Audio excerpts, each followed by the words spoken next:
옛날 옛적에 어린 소녀가 있었다. 부자 아버지가 사악한 계모와 결혼하자 그녀는 두 딸과 함께 집에 정착했습니다. 그들의 얼굴은 아름답고 하얗지만 그들의 마음은 사악하고 잔인했습니다. 그리고 불쌍한 소녀에게 힘든 시간이 왔습니다. 아침부터 저녁 늦게까지 그들은 물을 나르고 스토브를 데우고 음식을 요리하고 설거지를 하고 빨래를 하는 등 더러운 일을 하도록 강요했습니다. 게다가 이복 자매들은 최대한 그녀를 화나게 하기 위해 최선을 다했습니다. 그들은 그녀를 조롱하고 완두콩과 밀을 재에 부었고 그녀는 앉아서 그들을 골라했습니다. 저녁에 일에 지쳤을 때 그녀는 침대가 아닌 스토브 옆바닥에서 자야 했습니다. 그리고 그녀는 항상 재에 먼지, 더러움 속에 있었기 때문에 그녀의 자매들은 그녀를 신데렐라라고 불렀습니다. 그러나 어느 날 왕은 3일 동안 계속되는 잔치를 시작하고 그의 아들이 신부를 선택할 수 있도록 그 나라의 모든 아름다운 소녀들을 잔치에 불렀습니다. 2명의 지명된 자매가 그들도 잔치에 올 수 있다는 것을 알았을 때 그들은 즉시 옷을 입고 정리하기 시작했습니다. 신데렐라도 춤추고 싶었지만 새엄마는 드레스도 신발도 없고 더러워서 그녀를 놓아주지 않았습니다. 그리고 사악한 계모는 재에 밀 한 그릇을 부어 신데렐라가 2시간 안에 그것을 모으면 언니들과 함께 갈 수 있다고 말했습니다. 신데렐라는 정원으로 나가서 울었다. 그리고 나서 2마리의 흰 비둘기가 날아와 다른 새 무리가 뒤를 이었습니다. 그들은 재를 휩쓸고 쪼개기 시작했고 그래서 그들은 그릇에 있는 모든 곡물을 선택했습니다. 1시간도 채 안 되어 일을 마치고 모두가 돌아왔습니다. 신데렐라는 계모에게 그릇을 가져와서 잔치에 갈 수 있다고 생각하면서 기뻐하기 시작했습니다. 그러나 그녀의 계모는 어쨌든 그녀를 들여보내지 않을 것입니다. 그녀는 신데렐라에게 등을 돌리고 딸과 함께 공을 향해 달려갔다. 집에 아무도 없을 때 신데렐라는 바닥에 앉아 슬픔에 잠겼다. 그리고 나서 2마리의 흰 비둘기가 날아와서 다른 새 무리가 날아와 드레스와 신발을 벗었습니다. 그녀는 빨리 드레스를 입고 신부에게 왔습니다. 그들은 그녀의 이복 누이와 계모를 보았고 그것이 이상한 공주일 것이라고 생각했습니다. 그녀는 황금빛 드레스를 입고 너무 아름다웠습니다. 그들이 신데렐라라는 사실은 결코 생각하지 못했습니다. 왕자는 그녀를 만나러 나와 그녀의 손을 잡고 춤을 추기 시작했습니다. 그리고 그는 신데렐라를 너무 좋아해서 다른 여자와 춤추고 싶지 않았습니다. 그녀는 저녁까지 춤을 추고 집으로 돌아가려고 했지만 왕자는 그녀를 배웅해달라고 요청했습니다. 그는 이것이 누구의 아름다운 소녀이고 그녀가 사는 곳을 알고 싶었습니다. 그러나 신데렐라는 그에게서 도망쳐 비둘기장 위로 올라갔습니다. 왕자는 비둘기장을 파괴하라고 명령했지만 그 안에 아무도 없었습니다. 그리고 가까운 곳에서 그는 그의 아름다운 낯선 사람을 찾을 수 없었습니다. 아무도 신데렐라가 그녀를 집으로 데려간 비둘기에 의해 구출되었다는 것을 짐작할 수 없었습니다. 왕자는 화가 나서 고개를 숙이고 궁전으로 갔다. 그리고 갑자기 그는 신발을 보고 그것을 들어 올렸습니다. 그것은 너무 작고 우아하고 순금으로 가득 차 있었습니다. 왕자는 신데렐라가 도망쳤을 때 왼발의 신발이 계단 중 하나에 남아있다고 생각했습니다.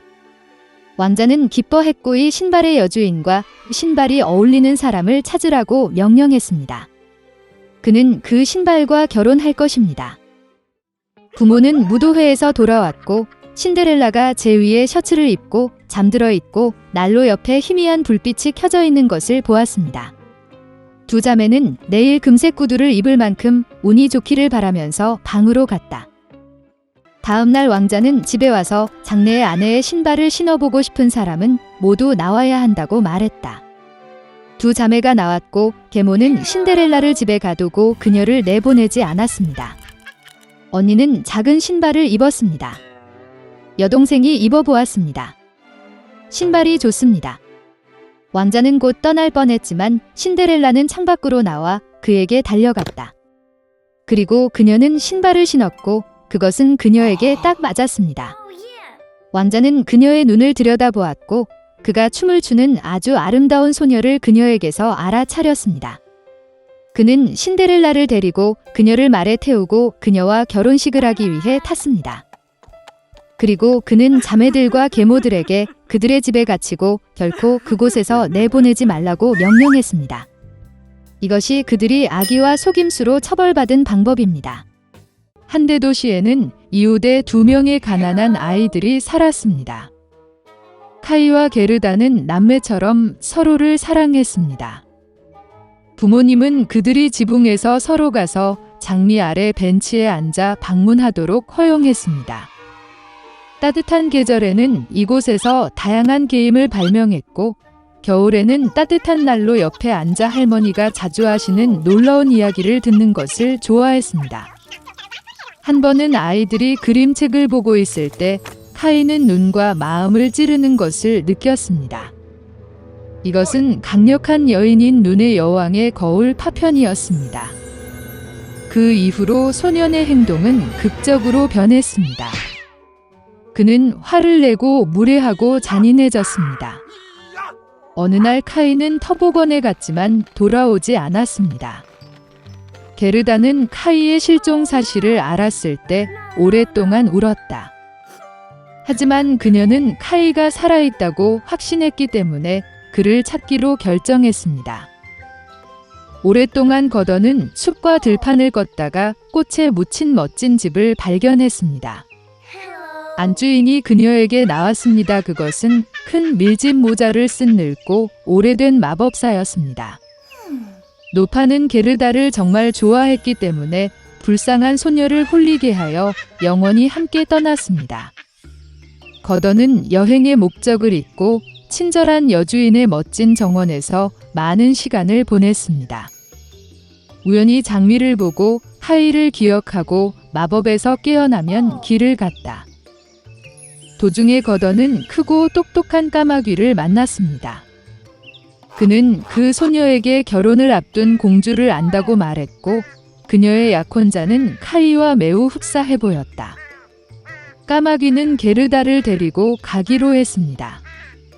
한번 궁전에 들어서 다 거더는 미래의 왕자를 보았습니다. 불행히도 케일리아인은 아니었습니다. 소녀의 슬픈 이야기를 듣고 공주는 마부와 하인, 신발, 머프, 멋진 드레스와 함께 황금 마차를 그녀에게 선물했습니다. 그리고 거더는 길을 쳤다. 어두운 숲에서 반짝이는 마차는 즉시 강도의 눈을 사로잡았고 즉시 공격했습니다. 강도는 게르다 포로를 잡았습니다. 그녀는 거더를 강도의 성으로 데려가 폴란드의 숲비둘기와 술록이 들어있는 동물원을 자랑했습니다. 그녀의 포로 이야기를 듣고 강도는 그녀를 불쌍히 여기고 카이를 찾아 술록과 함께 가자. 술록은 그 소녀를 나이든 라플란드 여성에게 데려왔는데 그는 지친 소녀를 데우고 먹였습니다. 그녀는 눈의 여왕의 궁전 근처에 사는 친구 핀에게 말린 대구에 대한 몇 마디를 써서 소녀를 도와달라고 요청했습니다. 그녀는 게르다에게 카이의 나쁜 행동의 원인은 그의 마음과 눈을 치는 거울의 파편이며 따뜻한 사랑의 마음의 힘에 얼음이 녹지 않는다면 결코 갖지 않을 것이라고 설명했다. 눈 여왕의 궁전으로 거더는 혼자 갔다. 아무도 감히 강력한 여인의 집에 접근하지 못했습니다.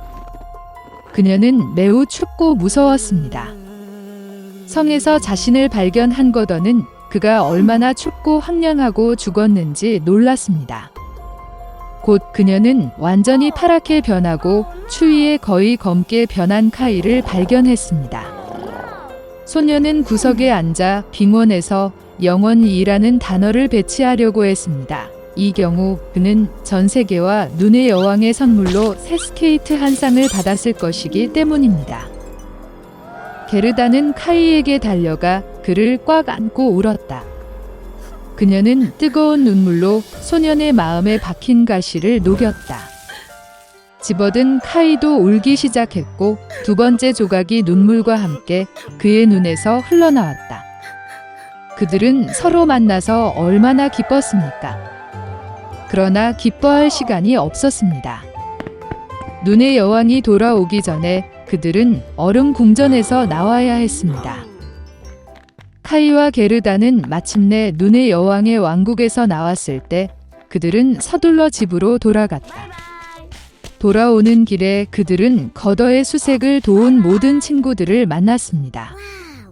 집에서 가장 좋아하는 피는 장미가 그들을 기다리고 있었고 일어난 모든 일은 곧 무거운 꿈처럼 잊혀졌습니다.